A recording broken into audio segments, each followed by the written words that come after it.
Strap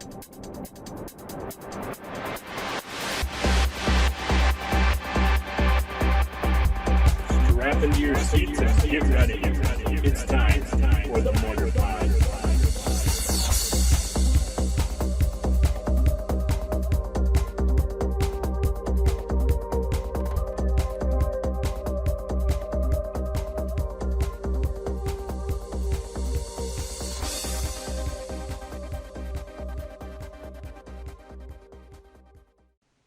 Hey everybody, Alex Stephenson and Jake Faas here for this week's episode of the Mortarpod.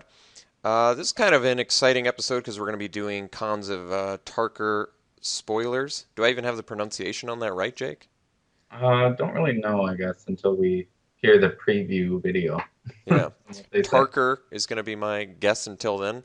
But this is a super exciting set because we've got, coming back to some fetch lands, as you'll see.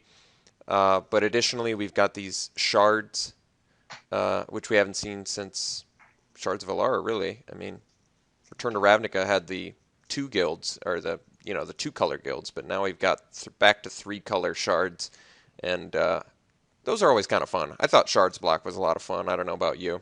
Mm-hmm. I really liked it, too. So I think this will be exciting, and I think Jake said there was about did you say there was 26 spoilers or something like that? Yeah. Not too shabby. All right, so that's going to occupy the bulk of this podcast. We're also going to be announcing a new segment very shortly here that we need your help with. But we're going to be possibly going into plane shift to carry on from the invasion that we did last week. Next week depends on how many spoilers come out in between that time.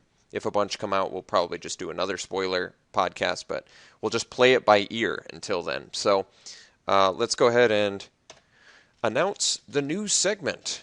All right, so the new segment is, we're going to call it Make-A-Wish, and we need you guys to help us with this. So all you have to do is name any movie, TV show, book, or video game, and we want to keep it to fiction is kind of what we decided.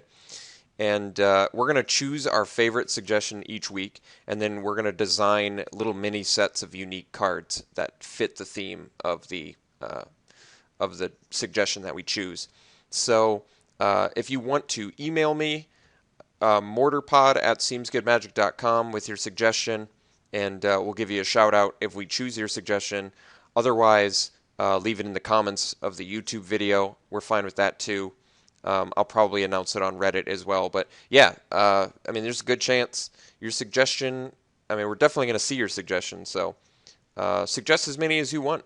And we're just going to choose our favorite one each week and probably design anywhere from 5 to 10 cards to make a little mini set for that. So, all right, that's the new segment. Let's move on to the exciting part. We've got some spoilers to look at. So I organized it by color. We're going to look at the white spoilers, blue, black, red, and green, then multicolor. Then we'll look at the artifacts and lands. So, starting it off, Khans of Tarkir. Here's a cool little preview image. You can see that sweet dragon in the background. And then, do you know what that race is of the guy that's got his fist up in the air? Pretty sure he's an orc. Oh, okay. Yeah, you mentioned that. Orcs are coming back, which is kind of crazy, actually. When was the last time we saw orcs? I'm pretty sure it was 6th edition was the last time they put orcs in, and the last time they created new orc cards was Fallen Empires. Wow. So it has been a while. All right. Well, let's take a look at the white spoilers. We've got Herald of Anafenza. It's a 1-drop, 1/2 human soldier. He has a mechanic called Outlast. And Outlast is, it's Outlast 2 and a white. And then in parentheses it says 2 and a white, tap. Put a +1/+1 counter on this creature. Outlast only as a sorcery. Okay. And then whenever you activate Herald of Anafenza's Outlast ability, put a 1/1 white warrior creature token onto the battlefield. Jeez, that guy seems actually pretty powerful. Mm-hmm. What's your take on Outlast, just based on what you saw there? It's cool. I mean, the fact that you don't get to defend with your Outlast guy kind of sucks. because I think that's generally the thing that you want to be doing with it if you're gonna have an ability like that. But this guy in particular puts out a token, so it's not so bad. You actually do still get a chump blocker out of the deal, but I it's one of those things where I think if this set is designed to be long game, then this could be a much better ability than it looks on the surface. I see. What do you think about the cost? So something I guess I noticed right away is we're going to see varying costs for Outlast. So does that mean some guys could be, one white and you get the tap? Or is it always going to be tap and put a +1/+1 counter? Yeah, that is Outlast. Outlast is basically the tap part and everything in past the colon. Outlast is put a +1/+1 counter on this creature. Outlast only has the sorcery. So you could have Outlast sacrifice a creature, and then it's sacrifice a creature, tap, and put a +1/+1 counter on this creature. Like there are a lot of different ways to do Outlast. I see. Okay. Yeah, yeah. So not only could it be a mana cost, you're saying there's some other. They could basically do a bunch of different types of costs, like sacrifice a creature and tap and put a +1/+1 counter on it or something. My guess is they'll just stick to the mana cost, but it'll be like Monstrosity, kind of. It'll have just mana costs because they never really ventured outside of the box with Monstrosity either, where it was always a mana cost basically. Yeah. Are we gonna see probably some vanilla dudes with Outlast, or are we gonna see a lot of dudes you think that have this? Whenever you activate the Outlast ability, something happens. I think that we might get, because this is going to be the white, black, green, the junk mechanic. I think that we might see some green cards that are just vanilla decent, like a Hill Giant with Outlast. You know what I mean? Yeah. We might see something in black like that that's got a big toughness and small or low power that has Outlast. But in general, I think they're going to want to add an ability to make it worth your time to put a +1/+1 counter on it and spend mana to do it. Mm-hmm. And the fact that it's sorcery speed, it's almost like a watered down the automaton ability or cruel sadist. You know what I mean? Because you can't use it at instant speed. Mm-hmm. It's funny because it's so similar to Monstrosity now that I'm looking at it again. You're basically doing all this at sorcery speed. You can reactivate it over and over, but at least with Monstrosity, you just got one big effect at once. And you can do it at instant speed with Monstrosity too. Is that right on Monstrosity too? Yeah, you can do instant speed Monstrosity for sure. Well, that was way better then. Yeah. So to me, Outlast is a little bit strange that, like you said, they made it sorcery only, since we've already seen cards that had this ability at not, or at instant speed, like with Cruel Sadist and whatever it's that like automaton's they didn't is. want you to have like an army of Outlast guys, and then your opponent attacks into them and gets screwed over by the fact that you can pump them all, or like several of them. Yeah. So they wanted your opponent to know which resources you were not going to have available to you then on their turn, I guess. Well, let's take a look at this other white spoiler. We've got Einok or Anok Bondkin. It's 1 and a white, 2/1, and it's a Hound soldier. That might be is that a unique creature type? Hound? Have we seen that before? No, Hound is around. It's just a humanoid Hound. This is the first one we've seen. Okay. And this has Outlast as well, and it costs 1 and a white. And it's 1 and a white tap with a +1/+1 counter on it. And each creature you control with a +1/+1 counter on it has first strike. So, and this guy at common, this guy's actually very good, I feel like, at common. That's cool. He basically, you invest in he's either, 2 mana, 2/1, or you invest 2 more mana into him and he becomes a 3/2 first strike. Mm-hmm. So he's a little bit, I guess, slow, but 3 power first strike on a common, that's great. Yeah, and he can go to 4 on the following turn. He's actually very good. I like him more than I think I like the Herald of Anafenza. Oh, interesting. I don't know, spitting out little white warrior creature tokens is pretty nice. Yeah, it's just that Outlast is... You're right, like, putting the counter or the tokens out, but this guy, the fact that he becomes a 3/2 immediately first strike, and then can get better after that. I mean, 2 more turns and he's 5 power first strike. He can be a really strong creature, whereas the Herald is only giving you more creatures, I suppose, and becoming I don't know. He's not as impressive power and toughness wise. Yeah, this is cool though. I want to see more Outlast. I'm a little bit. That's a very good common ability since it doesn't just like if it said if he has a +1/+1 counter on him, he has first strike. That'd be a different story. The fact that he actually is a common that interacts with all of your creatures with +1/+1 counters is Yeah, pretty cool. and he can come down and just affect all the ones that you've already activated too. So Yeah, or think about this: instant speed. If there's cards in this set that put in counters on creatures, Mhm. that you I'm could do like sure. a total blowout defense or attack. If it's like, oh, you blocked him, well, I'll give him a +1/+1 counter, and now he's got first strike. Yeah, I would think that the charm from the junk shard is actually probably going to grant one or two +1/+1 counters. Yeah, totally. So that sounds cool. All right, next we've got some blue spoilers. Jeskai Elders is 1 and a blue for a 1/2 human monk, and it has prowess, which is another new mechanic. Prowess: whenever you cast a non-creature spell, this creature gets +1/+1 until end of turn. Jeskai Elder also, when it attacks and deals combat damage to a player, you may draw a card, and if you do, discard a card. So it's like a Merfolk Looter meets uh, this new sort of attacking ability, prowess. I guess it's also a good defensive ability. So I feel like it's in the right color for it too. Blue having prowess, since blue is notorious for Yeah, having tons of non-creature spells. So in terms of that, I like it. I actually think this is a pretty powerful card yeah, I for like this. limited. What do you think? I like this one a lot. Yeah, it actually also feeds the delve mechanic, which is coming back, so that's cool. Yeah, that's true. It's a good point because you get to discard the card um, or whatever. So I definitely like this one because what's awesome about this card is people are going to be hesitant to block it when you attack with it, especially if you're attacking into something that's bigger. Like say this is a 1/2, you attack into a 2/2, they're going to be hesitant to block it. Because if you have the non-creature spell, it's going to get boosted. But at the same time, if they let it by, then you get your looter effect. So I really like the duality of it, that you really get some nice value out of this, for sure. Yeah, So that seems like a very good uncommon. Next we have Jeskai Wind Scout, and this is a 3-mana 2/1 flyer with prowess. Nothing else, but it's a bird scout creature. That guy seems really good too, don't you think? yeah. I mean, just the fact that he's Windrake and potentially better is pretty sweet.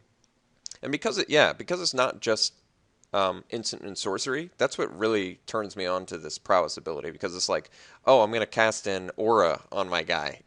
Now he's temporarily He's got bigger, the aura buff and he's got an additional buff. Yeah, so that's cool. Or anytime you cast an artifact or equipment or something, it's like I'll cast yeah, this equipment, my guy gets bigger, I'll equip him. So prowess seems like it's pretty good.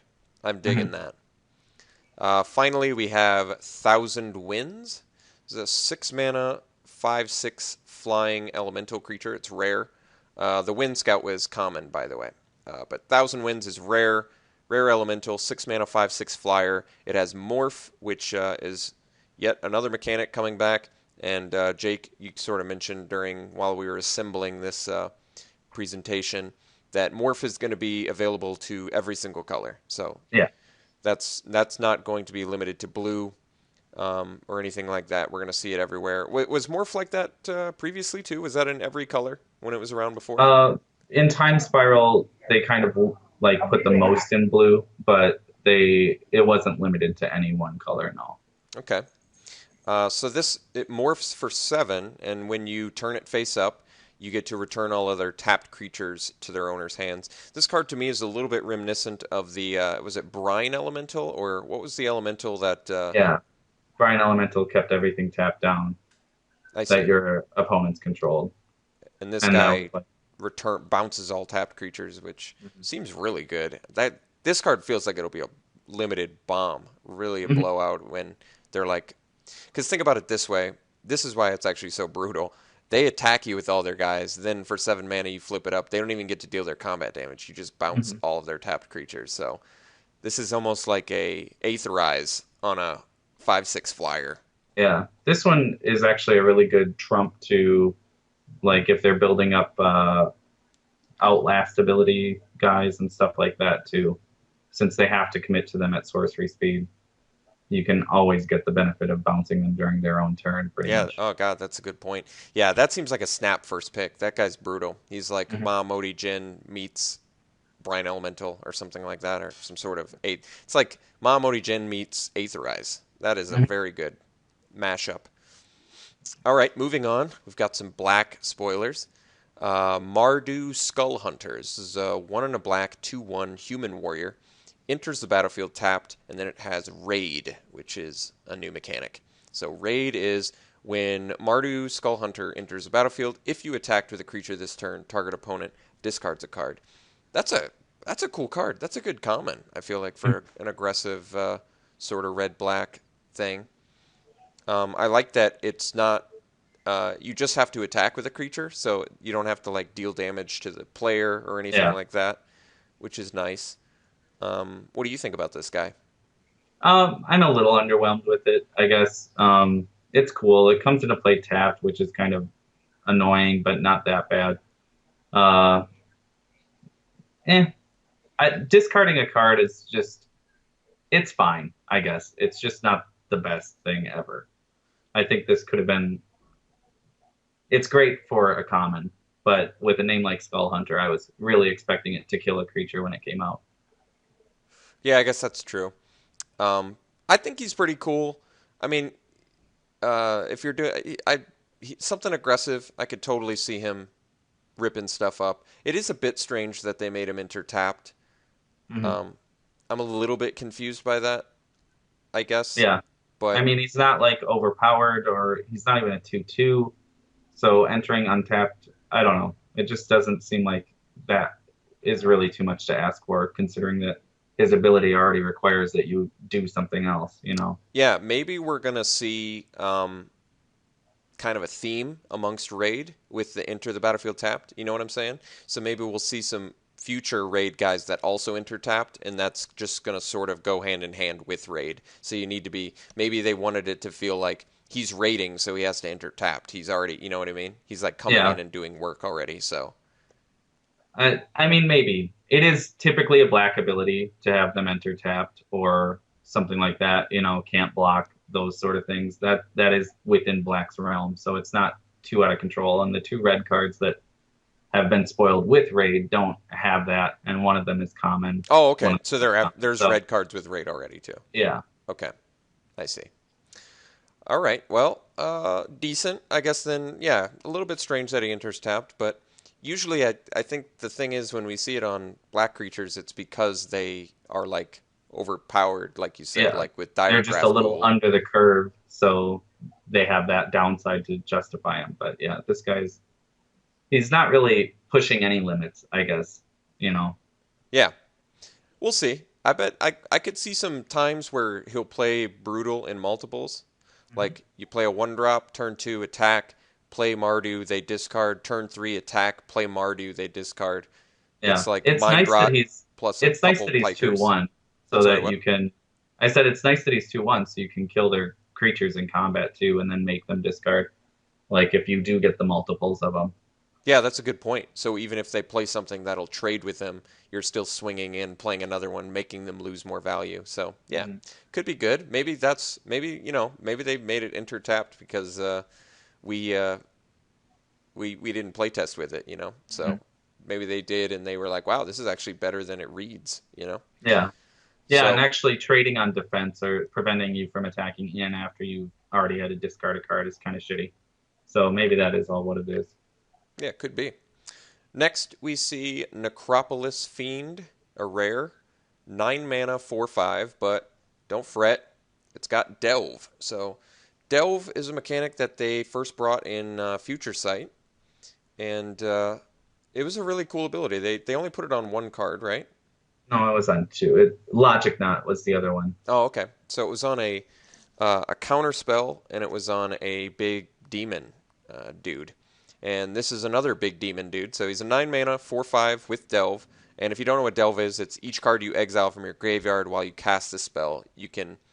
It pays for one of the card's mana costs. So this is a 4/5 flyer. It's got X and tap, and you get to exile X cards from your graveyard, and target creature gets -X until end of turn. So, unfortunately for this guy, his own ability negatively interacts with his activated ability, Hmm. which is, to me, aesthetically displeasing. Yeah, I agree. You know I what I mean? just, yeah, I don't know. This guy looks like he's overworked really hard. So they must have a lot of good support as far as like self mill goes. But until we see those cards, these delve guys I look kind of just underwhelming.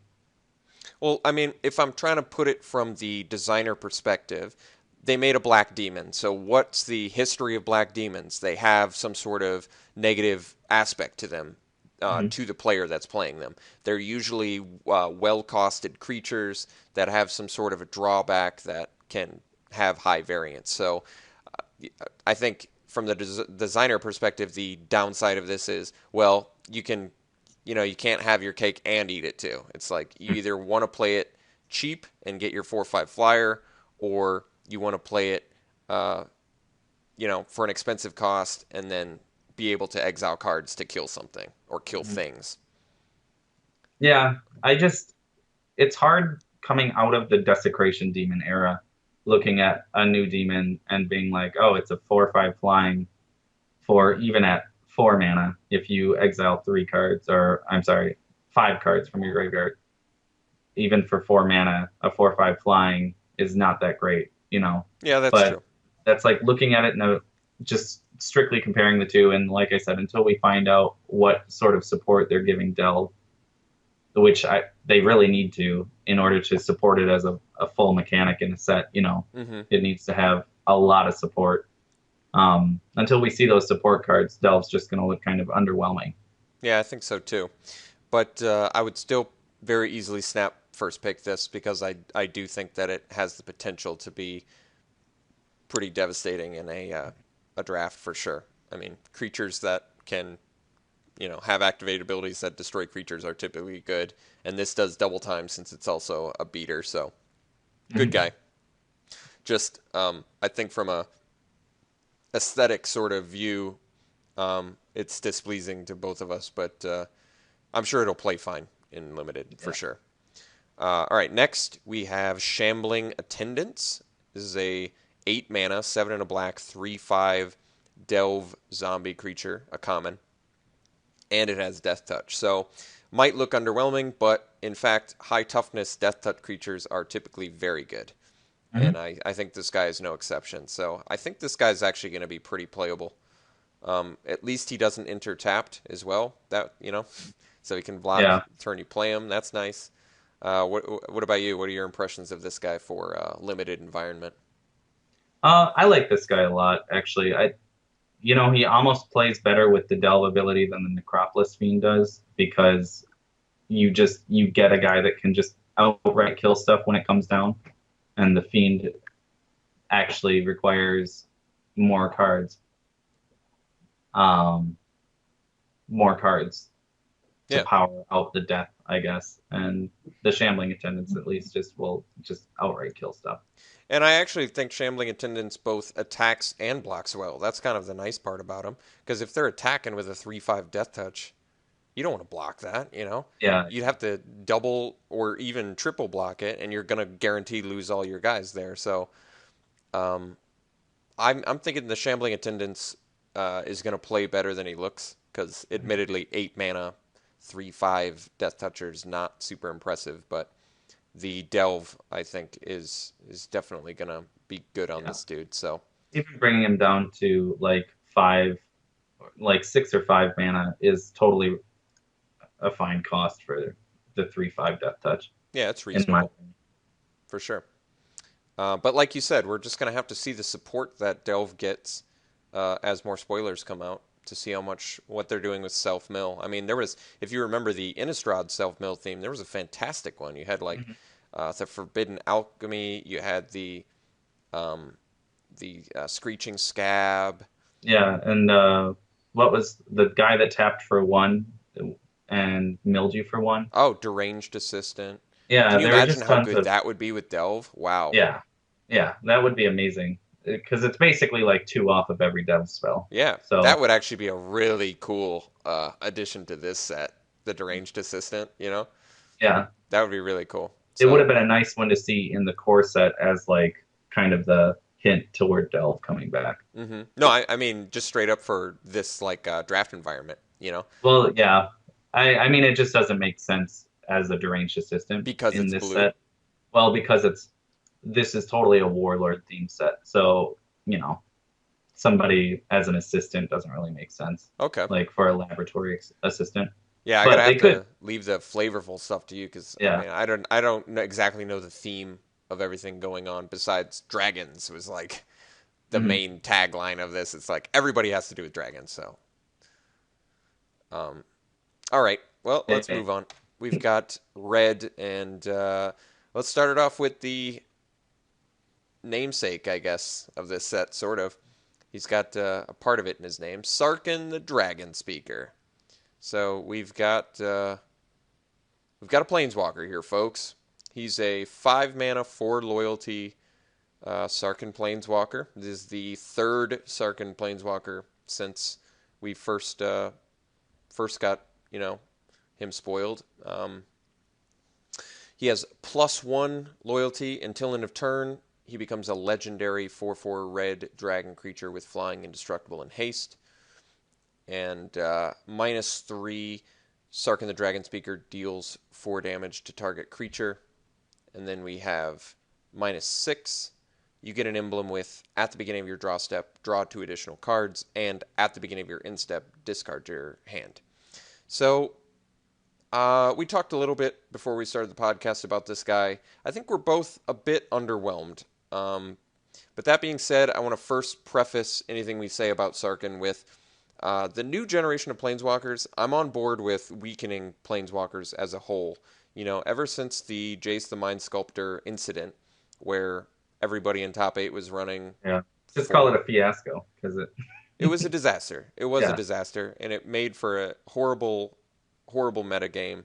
Mhm. A lot of people anybody who wasn't playing Cobblade hated the environment. Anybody who played Cobblade thought it was the greatest environment of all time. That's indicative of a couple things, actually, that uh, you can destroy an environment with 1 card, and control players are dickheads, is what I'm trying to Mhm. say. So that's what we learned from Cobblade era. But let's talk about Sarkin in a vacuum, or where we could see him. My argument against him, personally, red deck wins, where you could, probably expect to see him if you're trying to compare Sarkin to like Koth or something, another planeswalker that produces 4/4 creatures. He's too slow for red Mhm. deck. Red deck typically tops out at 3 mana. So in my opinion, I don't really think they would want Sarkin. It doesn't really do exactly what a red aggressive player would want. I guess the main issue is, as a 4/4 red dragon creature, when you first play him, he doesn't necessarily get in, so he's not dealing 4 damage to the face. His -3 can only deal it to 4 damage to a creature, so he's not even like a burn spell. You know what I mean? Yeah, which really would have been like great if he was -3 for a creature or player. Yeah, that would have You made know, sense to me as I a. think the problem with that ability though is that it actually steps on the feet of the first ability, which you're kind of thinking is going to be 4 to the face because it's flying. Oh, it's definitely supposed to be 4 to the face, but +1 loyalty versus -3 is, vastly different. So Mhm. it's like, oh, they've got a flying blocker. Well, then I'll deal 4 damage to their face instead. But instead, this is designed where it's like, oh, they have a flying blocker. Well, I'll come down and I'll kill their flying blocker, and then the next turn I'll attack in for 4. So it's just a little bit slowed down. But did you have any personal issues you kind of want to address with this card? Uh, my biggest complaint is its emblem is his emblem is kind of just lackluster. Uh, I don't really. I had kind of some ideas about what they could have done to make it better. I just think that his emblem is actually straight up out of his realm of flavor. Mm-hmm. Um, Drawing more cards seems actually more up, and especially in this way, seems more like a Chandra ability than it does a Sarkin ability, where I could see him dealing damage or getting you dragons somehow or something. If he would have like morphed all your creatures into dragons or done something like that, that would have been sweet. But I don't know, just as a strictly as a card drawing engine, it seems like he's all over the place with his abilities. Mm-hmm. You know, is he meant to burn out creatures? Is he meant to attack as a dragon himself? Or, you know, is he meant to draw you cards? Who knows? He just kind of, it's weird having a utility red walker. Yeah, I agree. And he doesn't really fit in my opinion, with a really good mid-range strategy. Mid-range typically doesn't want to be aggressive, so in that respect, the first ability isn't all that good. Mid-range, I mean, does get value from the -3 ability, but it's like, do I really want to run a 5-drop Planeswalker that deals 4 damage to a creature and then basically needs to There to rebuild kill. up again? Yeah. So it's like, he just isn't, there's no like set uh, deck for him that I could see it where it's like, oh, this fits perfectly, you know? So he doesn't really fit anywhere, I guess, is my main complaint.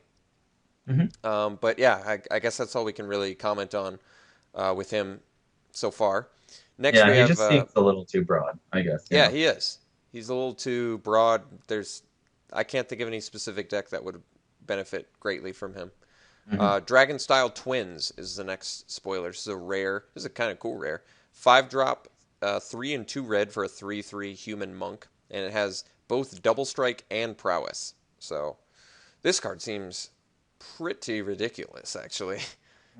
Like you're probably going to be terrified if this thing ever gets by, your blockers. Yeah. So you got to make sure to stop this guy, because if they cast like one, +3/+0 effect on it, gets the additional boost, it's dealing 14 damage. So this guy is brutal, and typically they're pretty careful with giving double strike to high power creatures. But it's almost like they threw caution to the wind away with this one. You know what I mean? You still there? I think proud said like, yeah. Can you hear me? Lost you for a second there. You still there? Yeah. Oh, okay. So you're gonna have to say that again. I don't think we got it. Oh, I was just saying, I think they wanted at least something to showcase prowess in a way that makes it really cool looking and really desirable to do it. And this guy definitely does. Oh yeah, absolutely. Couple buff spells and this guy will just straight up kill you. This guy's like I bet he could one hit kill you very easily. So this is a cool guy, and actually I like the idea of one hit kill with a monk, because you kind of get that idea of like they've got the death move or whatever. Yeah. The super powerful death move. Yeah. And it's got double strike because there's like 2 people in the picture. Do you think that was supposed to be what they were trying to convey with the picture? Yeah, I mean they're both holding sword or daggers. They're twins, I guess. So they're related in some way. I'm assuming that that's what they were going for sure. Okay. Very cool. Very cool card. Next we have Mardu War Shrieker. This is a 4 mana, 3 and a red for a 3/3 Orc Shaman. It's a common, and it has Raid. When it enters the battlefield, if you attack with a creature this turn, you get to add red, white, and black to your mana pool. So, do we have a name? I actually am not savvy with the shard names for this set. I imagine you're probably not either, right? Well, this is Mardu. Like the red, white, black is Mardu. Oh, okay. That makes sense then. So, Yeah. this is adding the 3 colors, because when we get to the multicolor, you're going to see there's cards that require 3 different colors to be played. So I imagine this guy is kind of like a nice post-combat way to fix for those spells. I think the issue is you have to pay an additional mana in order to fix for that spell, because he costs 4. But at the same time, if you raid, he essentially could be like a 1-drop 3/3 that lets you play another thing after you play him. You know what I mean? You could play a morph guy after him with just that 3 mana too. So, the fact that it's 3 mana actually is nice, because it can let you morph down more stuff. Yeah, that's a good point. Do you like the orc look in the picture? I'm not like totally sold on bringing orc back as a creature type when ogre fits the purpose just as well. I mean, this guy's a 3/3. Ogres are totally in the realm of 3/3. I'm not sold on orcs, but they look fine. they're just orcs They instead look of kind of Lord of the Rings-ish. The movie, Mhm. specifically, like how they looked in the movie. Because just to note, they do look different than the old school orcs, in my opinion, from Magic. I think they look different. Yeah, definitely they do. I'm just not sold on bringing the creature type back when there really was no need to. Okay. Uh, Final red spoiler, we've got Mardu Piercer. It's a 4 mana, 3 and a red for a 2/3 human archer. It's got raid. If you attacked, it comes in and it deals 2 damage to a creature or player. So this one's an uncommon. This might be the best raid creature we've seen so far, since it Mhm. potentially can be not only, kill another guy, but let's say you attack into something, they block it, then you play this guy and finish off what the Mhm. attacking creature got blocked by. Yeah, definitely. I think that's actually where it becomes most useful as a raid creature because now your opponent is questioning whether they should block your little guy if it means that that extra 2 damage is going to kill their 3 or 4 toughness guy. Yeah, absolutely. So this guy seems absolutely essential for a raid limited strategy. Hmm. Very cool, uncommon card to get, I'm very sure. And he's a 2/3, which is always a nice power toughness ratio in draft, I've found. Hmm. Okay, moving on to green. We have Heir of the Wilds. 1 and a green for a 2/2 Death Touch human warrior. And it has Ferocious, which is a new mechanic. Whenever Heir of the Wilds attacks, if you control a creature with power 4 or greater, Heir of the Wilds gets +1/+1 until end of turn. So a bit underwhelming. This is an uncommon, and I don't think it's a bad card necessarily. I think the reason that I would said underwhelming is the fact that it's just a 2 mana 2/2, but the fact that it's got Death Touch I think is huge, and the fact that it's got an additional ability on top of that is cool. I think Ferocious in general is kind of like uninspired sort of mechanic. You know what I mean? It's not like super exciting. Yeah, what I don't like about it is that it's like it only triggers on attacks, and I feel like ferocious should be something that is just a static once you've achieved it, you know. Yeah, yeah, totally. So it should Like be so you like should be able to have it as a 3/3 on defense as well as on attacks, but or like just be able to withstand shocks and stuff, And if as long as you've Ferocious was got set that up guy. like that, I would have been more okay with it not having Death Touch. Like, if it was Hmm. the way that you designed it, you just said, if you control a creature with power 4 or greater, Heir of the Wilds get +1/+1. Then I Hmm. would be much more comfortable with this not having Death Touch, because then it would just be a 2 mana 3/3, which is good in itself. Yeah, Um, but the yeah. fact I'm that it's just got Death Touch plus this Ferocious ability does actually make this a pretty good card.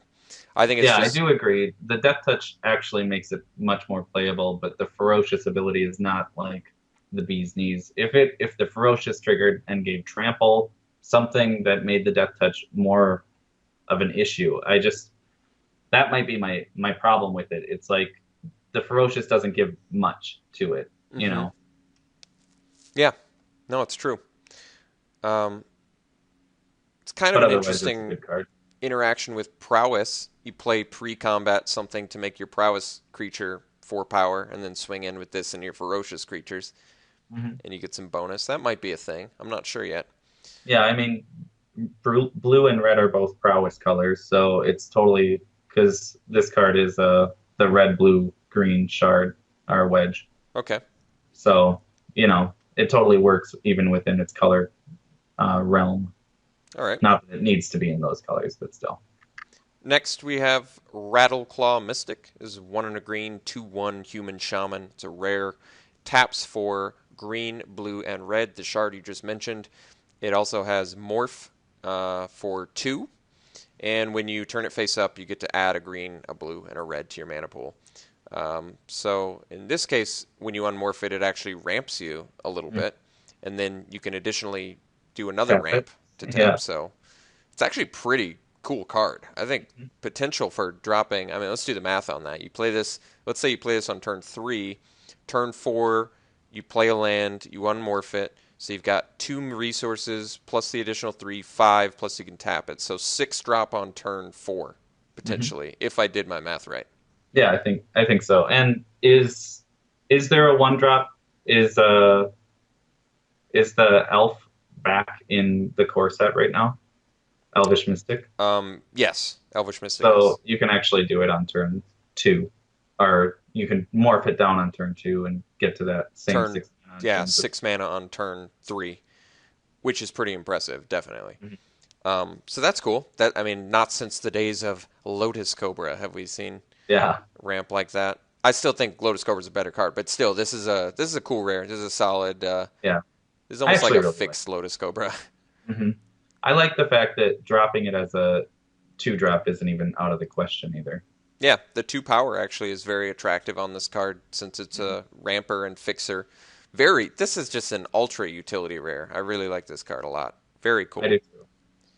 All right, next, let's move on to the multicolor spells. So we actually have quite a few to get through here. We've got Abzan Guide, which is 3 colorless, a white, a black, and a green. And I assume the name of the shard is Abzan, I think so. even if it's Yeah, it not. is. It is. Okay.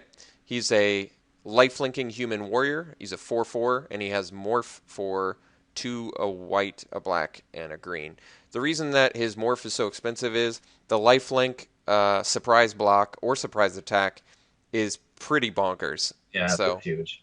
I like this guy a lot. He is 6 mana 4/4, but I think this guy is actually potentially very good. Yeah, I think more often than not, you'll morph and unmorph him just because the surprise on lifelink 4/4 is huge.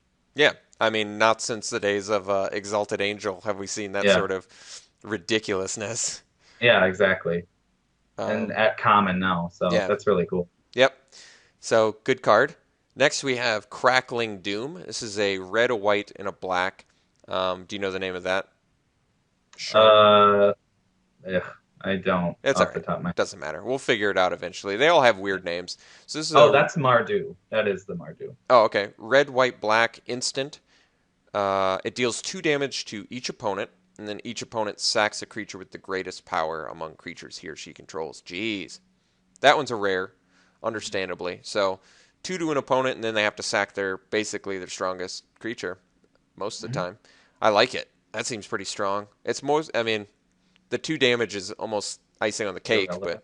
but Yeah, still, that yeah. seems like a great commander card. It's a great commander card. I think that's probably what they were going for more or less with that one. It's like the Um, Commander Slayer, if you think about it. yeah. The other thing that you can do with it is you can shock planeswalkers with that 2 damage at least. So, Oh, yeah, you know, good point. it is something else. Of note, definitely, that's worthy. Okay. Um, I was just gonna say it also technically could kill like a Gideon or even a Sarkin or something. It's like, Yeah. oh, you turn him into a creature. Well, 2 damage to you and sack your dude. Hmm. So I like that. Okay. Next we have Dune Blast. This is another rare. It's 4 colorless, a white, a black, and a green. So 7 mana, very expensive sorcery. And then it's choose up to 1 creature, destroy the rest. What do you think? One-sided Wog is good. This is an amazing commander card. Uh, Probably won't see that much play in constructed because of the 3 colors and the fact that it's not going to save you when you need it on turn 4, or you know what I mean, sooner. Yeah. But it's a cool card. Yeah, I think we're mostly just going to see this in, like you said, Commander or Limited. Limited, yeah. All right. Next, Ice Feather Aven. This is a green and a blue 2/2 flying bird shaman. Happy to see all these shamans, by the way. Always makes me happy. It morphs for 1 colorless, a green and a blue, or unmorphs, I should say. And then when it's turned face up, you can bounce a creature. Very good card. Wow. Hmm. Love that guy. That seems insane, actually. It's reminiscent to me of the guy from Avacyn Restored, the flyer that comes in and bounces something. Yeah. Whatever that guy's name is. This guy is similar to that, except Like, multicolor and with morph. But was that Mist Raven or something? yes, and I think Mist Raven was actually 4 mana 2/2 flyer that Mhm. bounced. This guy's cool. I don't think there would ever be a time I would want to not morph it. You know what I mean? Yeah. Or, I mean, playing it for 2 mana as a 2/2 flying is pretty strong too if you're ready to go on the offensive early. I guess that's But true. yeah, having the morph option on it, I think it makes it very, very good. Yeah. And the fact that you can play it on turn 3 and then morph it the next turn just to remove something, slow them down a turn, and start attacking with it is pretty sweet. I'm interested to see how easily you're going to be able to windmill slam first pick multicolor cards in this format. We're just not sure yet. Have to see more of the fixing. We're familiar with it. We'll get to that. I think it's in the next couple slides. We'll get to the kind of fixing we've seen already. But sometimes it's just very difficult to like first pick a super multicolor card and hope to make that work. Yeah. But we'll see. We'll see. Next, Ivory Tusk Fortress. This is, sorry for the picture quality on this, but it's a rare elephant. It costs 2, a white, a black, and a green. It's a 5/7. And then untap each creature you control with a +1/+1 counter on it during each other player's untap step. So, obviously interacting with the Outlast. What's cool about that is you get to do your Outlast on your turn and then have it on defense. Yeah. What do you think about this guy? I like it. I like that it's a 5 mana 5/7. Yeah. I think that's really sweet. Might be the best thing about it. But yeah, the fact that it interacts with the mechanic in such a positive way is sweet. It also can just give vigilance to guys with +1/+1 counters on them if there's just some other +1/+1 counter theme going on here that we don't know about. But yeah, obviously the Outlast is where it's going to shine most. I like elephant creatures too. Reminds me of the old Loxodon Hierarch and Yeah. I really like the picture. I don't really understand where they're getting like black as a color to add. I feel like some of these wedge things, it's just going to be one of the colors doesn't necessarily make sense with it. yeah, But because we'll they're have just it. running into issues. I'm sure it's hard to Yeah. design. It's hard to design 3-color creature cards in a way that Yeah. makes them work with all the shards. Yeah, and like really the only thing you can say is that it has a high toughness, and that's actually kind of where black has been moving in that direction. So Next, we have a mythic legend here. So we've got Narset, Enlightened Master. Costs 3 colorless, a blue, a red, and a white. It's a legendary human monk. It's a 3/2. It has first strike and hexproof, and whenever it attacks, exile the top 4 cards of your library, and then until end of turn, you may cast non-creature cards exiled with Narset this turn without paying their mana cost. So this guy is going to be incredible with the prowess, don't you think? yeah, and I think in limited, if you're building toward the prowess thing, you will already have a lot of pump spells. So the fact that you'll be able to toss them at the first strike hexproof that you just attacked with is pretty sweet. Very good. It doesn't give you the option of casting them immediately, though. You have to cast them at their regular time. So if you do reveal like enchantments, artifacts, you have to wait till post combat to hit them. That is important to note because you can't cast them at instant speed. But you can cast your instants at instant speed, so you've got that going for you. And you can cast planeswalkers for free. So like casting this and then attacking and getting an Elspeth and something else off the top is pretty sick. That's bonkers. I like that. That's a cool card. I don't know how good it is yet. I feel like it's good now that you say that, but are we going to see it in like Constructed or something? It has hexproof, so that kind of makes it an attractive option for Constructed. It makes it look like it could be a finisher, but the fact that it's 3 power, 2 toughness, it kind of scares me. And I wonder if Red's going to get like the 2 damage shell creatures or 3 damage shell creatures in this set. If it does, that's much weaker, definitely. Yeah. But actually, that with prowess sounds really good because you can, if it's 2 damage, you can just boost your guys out of the range by casting it. Very cool. Yeah, I actually like that. Like a pyroclasm effect, definitely. Yeah. I don't know about her yet. That's a cool card, though. That is a cool card. I really like the ability. It probably feels mythic, I guess. It's got a cool ability set. It's got a unique enough ability. Yeah. I feel like if there's a way to build it, it's somehow constructed, and then like just looking at it like with Crackling Doom or the Charms, since they're bringing Charms back, there will probably be some really cool interactions with it. Okay. I think so too. Next we have Sultai Charm. It's a black, a green, and a blue instant speed charm. Uncommon. Always nice to see the charms come back because they're so cool. This is instant, of course, and you choose one. And it's got a new template. Just quick note. Formerly, charms weren't made with like the bullet points on them, but that's like a new thing they're doing. So this one, choose one. You can destroy a monocolored creature, you can destroy an artifact or an enchantment, or you can draw 2 cards and discard a card. So I feel like destroying the monocolored creature is probably going to be the go-to one. Yeah.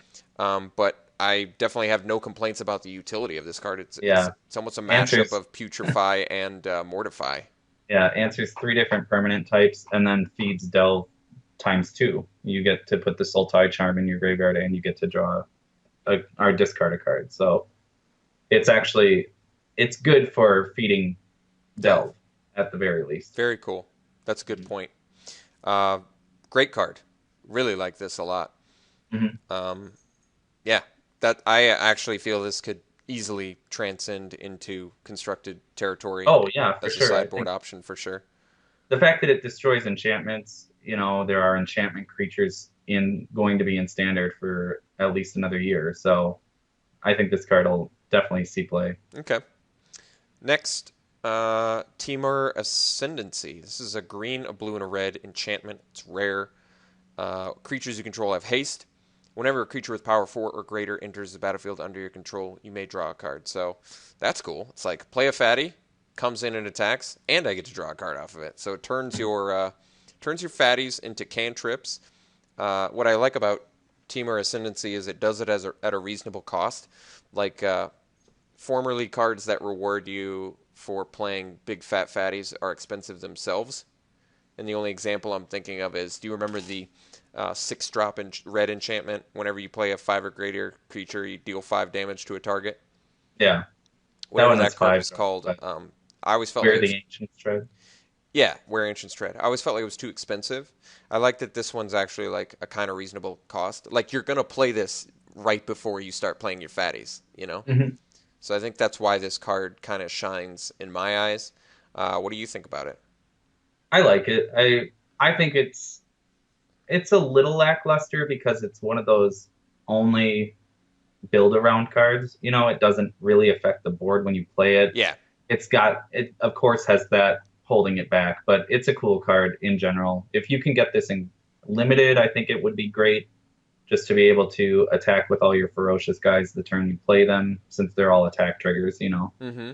And then also obviously attack with your fatties. So yeah, seems pretty good. I think you're probably not going to first pick it most of the time because I just think first picking 3 color cards is going to be a major issue in this format. Yeah. So that's always a big struggle that we're just going to have to kind of wade through and see how much kind of fixing they offer before you can really understand better in a limited environment. It's like, can I first pick a 3 color card? Typically no. Even if the Sultai Charm we just said is a great card, but I probably am not comfortable first picking that. Yeah, it really depends on what the fixing is, though. Too. We gotta find that out. We really do. We have the raid fixer that, like, if you attacked, you get the full 3 color, and then there's the mystic, the bone claw or whatever it was, mystic. Yeah, it's a rare. Yeah. Yeah. So there are already a couple fixing cards, and then we'll see all of the lands too. But I have hope that they'll do it right because I know that they had a problem with shards not having enough fixing. Yeah. So maybe we'll see some artifacts as well. You never know. We'll have to wait and see. Finally, for multicolored creatures, we've got Zergo Helm Smasher. This is a 2 colorless red, white, and black 7/2 legendary orc warrior. He has haste, has to attack each combat if able. He's indestructible as long as it's your turn, and whenever a creature dealt damage by him dies, he gets a +1/+1 counter. So, and he's a mythic, might I add. So, right off the bat, 5 mana, 7 power, haste, very powerful damage flying in. Indestructible as long as it's your turn. That's a very good sign. So, he's almost impossible to kill on your turn. Yeah. And whenever a creature dealt damage by him dies, you put a counter on him. That's cool with the Outlast mechanic, because we've already seen guys that, this guy could have first strike too with Yeah, exactly. but I mean maybe that's kind of irrelevant because he's indestructible and he Yeah, has to. but we don't know if there's like a trample one a version of that too, you know. Yeah, yeah, It just absolutely. it really depends on the fixing here, you know, because if it's possible to do a 4-color deck right out the gate, that would be really sweet, you know, if Hmm. you could just splash for 2 other colors but be focused on 2, you know. Yeah, and those are fun limited Mhm. environments too, where it's like people busting out into expanding into 4 and 5 color Yeah, decks. exactly. So we'll see. But on the whole, what's your impression of Zergo Helm Smasher? He's pretty sweet. He's I think he's a really cool commander card, like as a commander himself, just because I don't know, that 3-turn clock is pretty intimidating for him. But yeah, otherwise, just the fact that no matter what, when your opponent's chump blocking him, you're just gonna get him bigger and bigger until Hmm. hopefully all their creatures are dead and you can just continue to swing with him and kill them. I like him. Yeah, he's cool. All right, here we go. Back to the fetch lands. We've got Bloodstained Mire, Wooded Foothills, Windswept Heath, Polluted Delta, Flooded Strand. There was speculation that they were going to come back. I wasn't entirely convinced, to be honest, that they were going to bring it back, but they did. So there's the start of your fixing. Um, don't know what to say. Highly fetch lands have been highly played since Onslaught. Just a Yeah. great land. Basically every time they're in standard, they're great. And yeah, I mean, this Modern, just makes modern legacy, amazing, vintage. basically. They're everywhere. Yeah. Um, awesome interaction with in Zendikar block in particular when they had landfall. It was like Mhm. even more, even extra value on top of the value that it already had. And if you didn't know what the fetch lands are, you get to tap and pay a life and then search for one land or another. In this case, we've got black red, red green, green white, blue black, and blue white. And what's so nice about these is fetch lands can actually search up your shock lands. They can search up dual lands. So just very powerful rare lands.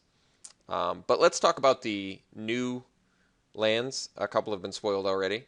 Nomad Outpost and Mystic Monastery. So these are kind of carrying on the legacy of the Shard into the battlefield tapped lands from Shards of Alara, which just intertapped and then fix for your Shard. These are uncommon. Were the ones from Shards block uncommon as well? Yep. Hmm. Okay. These are going to be fine fixing, and this is always fun when you're jumping into a brand new limited environment. You don't know exactly how high to value these lands yet, do you? You know what I Yeah. mean? No. It's like, do I first pick for fixing? That might be awkward, but who knows? Maybe fixing, like we don't know yet, is very there's not much of it. So in that case, cards like this are going to be a much bigger, of much more value than if it's, if there's tons of fixing, then it's like, whatever, I'll get that later. But if there's not much fixing, you're really going to want to prioritize these very high. Hmm. That's kind of the impression I get. Yeah. I think that these were always like a really high pick in Shards block, like the Trilands were. And even if you could only get or use 2 colors off of them, they were still that good that you wanted them. But I don't really, it's been so long since Shards, I don't really recall exactly. I just remember that fixing was very important. But they also had obelisks during Shards block. So if they bring back something like that in this set, then we'll be sitting really well. And they had panoramas. So I'm surprised that Shards was seen as having not enough, but Yeah, they even considering I had admit, all that. Yeah. yeah, they even say that there was not enough. So it's just like, I can't imagine what more they could have done because they also had the common druid that produced Naya colors. They had the common enchantment aura that changed the land into a Naya land, That's basically. right. That's right. So it just is strange to me that we still were unable to fix correctly with that block. But maybe what they're kind of coming to the conclusion of is that they need to allow each color to have its own fixing within it too, you Hmm. know? So like that's why we got that The common creatures raid that do guy, it. yeah, Yeah. that does it. So maybe we'll see more of that within other colors where like maybe there will be a black delve one that is like deranged assistant that gets you one of 3 colors, Yeah. and mills you one, Oh, something totally. like that. So we'll have to see. And if, like you said, if they said that there wasn't enough fixing, then you would totally expect them to do something kind of a little more off the wall or Mhm. much more focused on fixing in this set to make sure that they don't make the same mistake again. Yeah. Well, what's so odd about it is that we had 5 panoramas, 5 obelisks, and the 5 comes into play tapped shardlands, Yeah.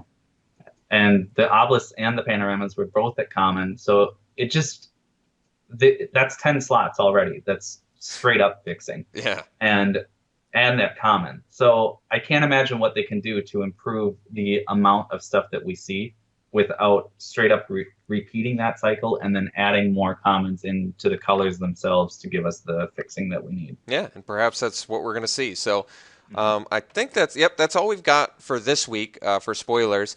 So make sure that you contribute to the Make-A-Wish segment that we're doing. So just name, books, TV shows, movies, video games. We're eager to look at your responses, and Jake and I are going to be going back and forth and kind of we'll figure out. It's more of Jake's forte to make the unique magic card, so I'm sure he'll have a lot of fun with this. But yeah, I'm just really anxious to see some responses from you guys. So be sure to let us know about that. We didn't really get a chance to dive into the big change going on in Magic. I'll just quickly go over that if you didn't know. They're going to stop printing core sets after M15. Kind of a big shocker if you haven't heard it and you're just learning from us. But they're getting rid of core sets, and they're going to be doing more sets over time. So it's every 3 months they're going to be coming out with a set. Ordinarily, blocks were 3 sets each. Now blocks are going to be 2 sets each, and we're going to have a rotation every 18 months instead of every 24 months. So kind of a pretty big change. Their kind of purpose in doing that is because they kind of felt like standard could get very bogged down, or it just would get It boring. gets old. Yeah. So this It just just really gets lets old. it switch it up more, which is cool.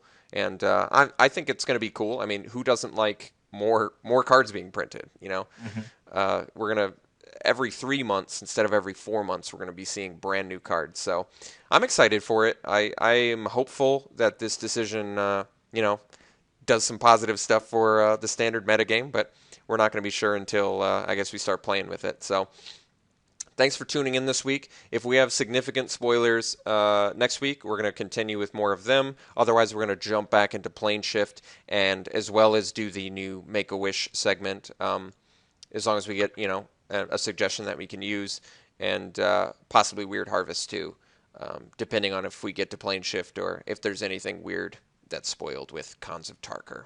All right. Thanks for tuning in, guys. We'll see you next week.